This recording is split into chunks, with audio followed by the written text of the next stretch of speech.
நம்மைச் சுற்றி இருக்கும் 8 திக்குகளுக்குமே அதிபதியாக இருந்து நம்மை காக்கக்கூடியவர்தான் காலபைரவ பெருமான்.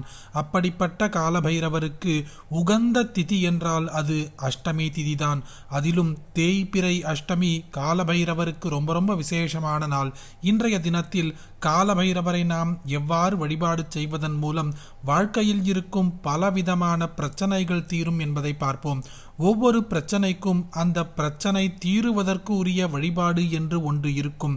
ஆனால் பலவிதமான பிரச்சனைகளிலும் மாட்டிக்கொண்டு விழித்து கொண்டு எப்படி வெளியே வருவது கூட என்று தெரியாமல் இருப்பவர்கள் இன்று தேய்பிறை அஷ்டமியில் இந்த ஒரு காலபைரவரின் மந்திரத்தை சொல்ல நம்மால் வெளியே கூட சொல்ல முடியாத அனைத்து விதமான பிரச்சனைகளும் தீரும். பதிவுக்குள்ள போறதுக்கு முன்னாடி இதுதான் முதல் முறையா நம்ம சேனலுக்கு வந்திருந்தா சப்ஸ்கிரைப் பட்டனை கிளிக் பண்ணுங்க. தினந்தோறும் உபயோகமான ஆன்மீக பதிவுகளை பெற நோட்டிபிகேஷன்ல இருக்கிற பெல் ஐகானை கிளிக் பண்ணுங்க. இந்த வீடியோவை லைக் பண்ணுங்க. இன்றைய நாள் காலை 8 மணிக்கு மேல் அஷ்டமி திதியானது ஆரம்பித்து விடுகிறது.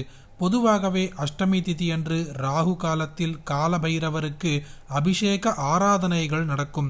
அப்படி நடக்கக்கூடிய நேரத்தில் காலபைரவருக்கு வாசனை மிகுந்த பொருட்களை வாங்கி தருவதன் மூலம், சிகப்பு நிற மலர்களை வாங்கி தருவதன் மூலமும் காலபைரவரின் அருளை நம்மால் பரிபூரணமாக பெற முடியும் என்று நமது முன்னோர்கள் சொல்கிறார்கள்.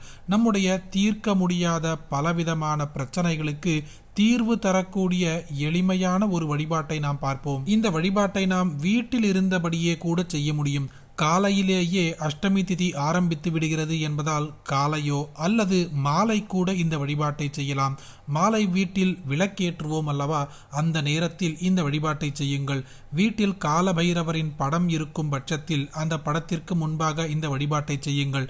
காலபைரவரின் படம் இல்லை என்றால் சிவபெருமானின் படத்திற்கு முன்பாக அகல் விளக்கில் தீபம் ஏற்றி வைத்துவிட்டு அந்த தீபத்தை காலபைரவராகவே நினைத்து இந்த வழிபாட்டை செய்ய வேண்டும். இந்த வழிபாட்டை செய்ய எளிமையான 2 வீட்டில் உபயோகப்படுத்தக்கூடிய பொருட்கள் இருந்தால் போதும். ஒன்று கல்லுப்பு, மற்றொன்று மிளகு.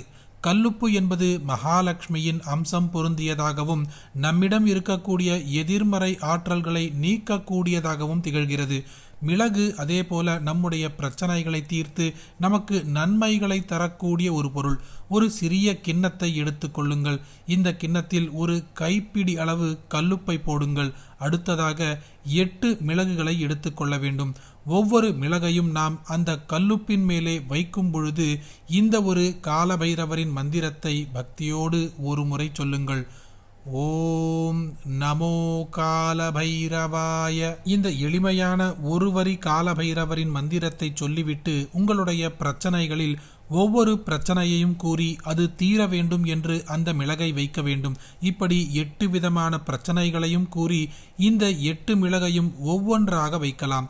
8 பிரச்சனைகள் இல்லை, 1 2 தான் இருக்கின்றது என்றால் அந்த 1 2 பிரச்சனைகளை மட்டும் கூறிக்கொண்டே இந்த மிளகையும் வைக்கலாம். கேட்பதற்கு ரொம்பவும் எளிமையான மந்திரமாகவும் எளிமையான வழிபாடாக இருந்தாலும் தேய்பிறை அஷ்டமியில் இந்த வழிபாட்டிற்கும் மந்திரத்திற்கும் அதீத சக்தி உண்டு.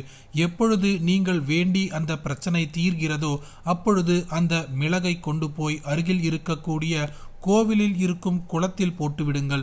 அதே போல அந்த கல்லுப்பையும் அதே நீரில் கரைத்து விடுங்கள். நமது நண்பர்களுக்கோ உறவினர்களுக்கோ ஏன் வீட்டில் இருப்பவர்களுக்கு கூட சொல்ல முடியாத பிரச்சனைகள் இருந்தால் கூட அப்பேற்பட்ட பிரச்சனைகளை கூட எளிமையாக தீர்க்க வல்ல தேய்பிறை அஷ்டமியின் இந்த காலபைரவரின் வழிபாட்டை உங்களுக்கு தெரிஞ்ச எல்லாருக்குமே பகிருங்க. இந்த வீடியோவை லைக் பண்ணுங்க. நாளைக்கு மற்றொரு பதிவில் சந்திப்போம். ஹரி ஓம் மகா பெரியவா போற்றி.